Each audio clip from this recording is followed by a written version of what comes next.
Hello, I'm Herbunk, and I'm at Lambeau Field in Green Bay, Wisconsin, home of the National Football League's Green Bay Packers. And today I'm talking to you about large sums of money. The United States $100 bill is the most used and the most counterfeited currency in the entire world. In 2012, the United States Treasury's Bureau of Engraving and Printing produced more than 3 billion $100 bills. The average lifespan of a $100 bill in circulation is about 7.5 years. The number 1 million is written as a 1 followed by 6 zeros. This is $1 million in $100 bills. This bundle weighs about 22 pounds. The United States government spends more than $7 million per minute, 24 hours a day, 7 days a week. And of that money, they borrow almost $2 million per minute. 1 billion is written as a 1 followed by 9 zeros. This is $1 billion in $100 bills. It weighs 22,000 pounds or about 11 tons. Our government spends more than $10 billion per day. And of that money, they borrow $3.1 billion per day to support their spending. A trillion is written as a 1 followed by 12 zeros.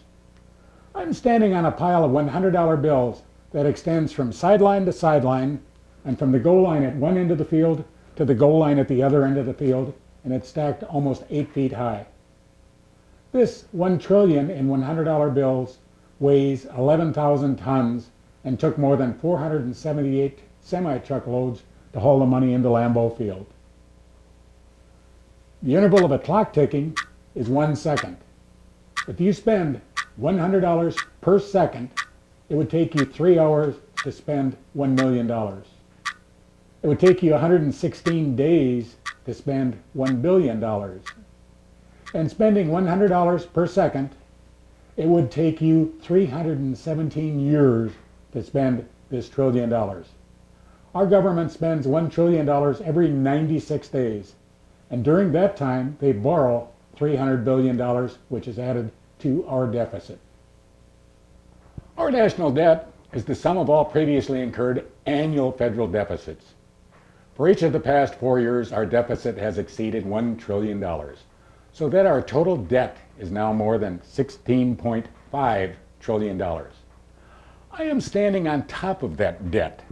This football field-sized pile of $100 bills is as high as a 14-story building.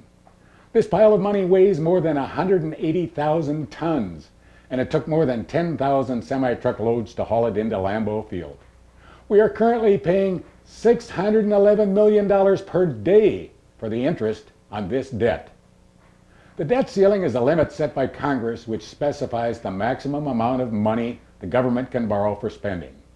The debt ceiling was set at $16.4 trillion in 2011, and we recently exceeded that debt ceiling by more than $100 billion, but extraordinary measures were taken by the Treasury Bureau to allow spending to continue.